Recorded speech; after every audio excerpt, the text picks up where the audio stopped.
আগের থেকে আমার হাজবেন্ড অনেকটা ভালো, এটা আমার ভগবানের কাছে আমার সবথেকে বড় পাওয়া, এবং আয়ুর্বেদিক সেন্টারকে অনেক অনেক ধন্যবাদ। কোনো রকম ফ্লাকচুয়েশনের মধ্যে আর নেই। আর থ্যাঙ্কস টু পুনর্জন আয়ুর্বেদ 45 ডেজ খাওয়ানো হয়েছে, তো ওটা খাওয়ার পর মোটামুটি এখন আগের থেকে অনেক বেটার আছে। very fine now, so it is very helpful to us. আমরা 45 দিনের মেডিসিন ইউজ করলাম, তাতে লাভজনক আমরা বুঝতে পারছি। কিছুটা পরিবর্তন এসেছে, কিছুটা পরিমাণে ইঙ্গিত পেয়েছি, হয়তো রিকভারি হওয়ার চান্স আছে। খাওয়া দাওয়াটা মোটামুটি এখন ঠিকঠাক হচ্ছে, সেই আশায় আমরা এসেছি নেক্সট মেডিসিন নিতে। আমার নাম পরদুস রাজার, পেশেন্ট হচ্ছে বিনয় কৃষ্ণ মণ্ডল। আমার পেশেন্ট রয়েছে ক্যান্সার। ফার্স্ট স্টার্টিং থেকে পুনর্জন্ম আয়ুর্বেদ থেকে ওষুধ নিচ্ছি, কিছুটা পরিবর্তন এসেছে, আশা করছি পরিবর্তন হয়ে যাবে। সেই আশায় আমরা এসেছি নেক্সট মেডিসিন নিতে। নেক্সট মেডিসিন খাওয়ার পর কি মানে কতটা হলো, মানে সেটা পারফেক্টলি বোঝা যাবে যে কতটা পরিবর্তন এসেছে। প্রথম দেখানোর পর থেকে মানে ওখানে আমরা বায়োকেমিস্ট্রি টেস্টের পর ধরা পড়ে যে ক্যান্সার হয়েছে।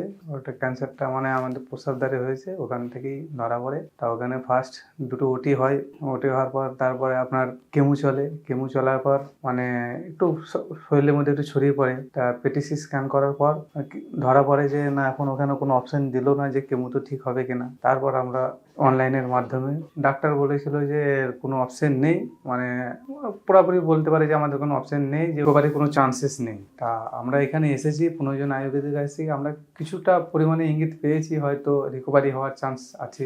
দেখা যাক, বাকি মেডিসিন খাচ্ছে, এখন মেডিসিনের মাধ্যমে দেখা যাক কত কি আছে। আগে অসুবিধা বলতে একটু চলাফেরার মানে একটু ব্যথা হতো, পেনগুলো হতো।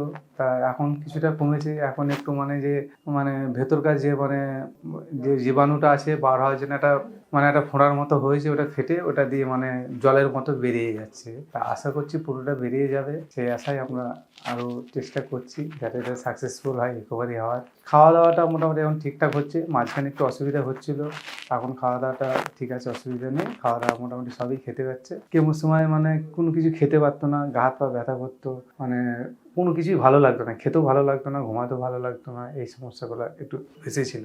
ডাক্তার বলতে পেট করেছিল, বলতে পুরো শরীরেই হয়ে গেছিল। তা এখন দেখা যাক কি নেক্সট রিকভারি কি হয়। আগের দিন বলেছিল মেডিসিন খাওয়ার জন্য বলেছে, মেডিসিন আমরা খাচ্ছি, খাওয়ার পর কিছুটা চান্সেস এসেছে, দেখা যাক বাকিটা। মানে কন্টিনিউ মেডিসিন খেতে বলেছে, এখন কন্টিনিউ করার জন্য আমরাও নেক্সট মেডিসিন নেওয়ার জন্য এসেছি। আমাদের এটা দ্বিতীয়বার আসা হয়েছে, আশা করছি রিকভারি হয়ে যাবে, সেটাই আশা, বাকিটা ভগবান। আমি বলবো যে যাদের কেমো নিতে অসুবিধা হচ্ছে কিংবা কেমো নেওয়ার মানে শরীরের একটা স্ট্রং দরকার আছে, যেটা নেই, তা আমি বলবো তাদেরকে আশা করে বলছি তারা আয়ুর্বেদ পুনর্জন আয়ুর্বেদিকের দিকে আসুক, অনেকটাই সাকসেসফুলি হবে। কারণ যে ব্যথা, যে যন্ত্রণা যেগুলো হয়, খেতে পারছে না, করতে খাওয়া দাওয়া যে অসুবিধাগুলো হচ্ছে, আশা করি আয়ুর্বেদিক খেলে পরে সেই সুবিধাটা অনেকটাই পাবে।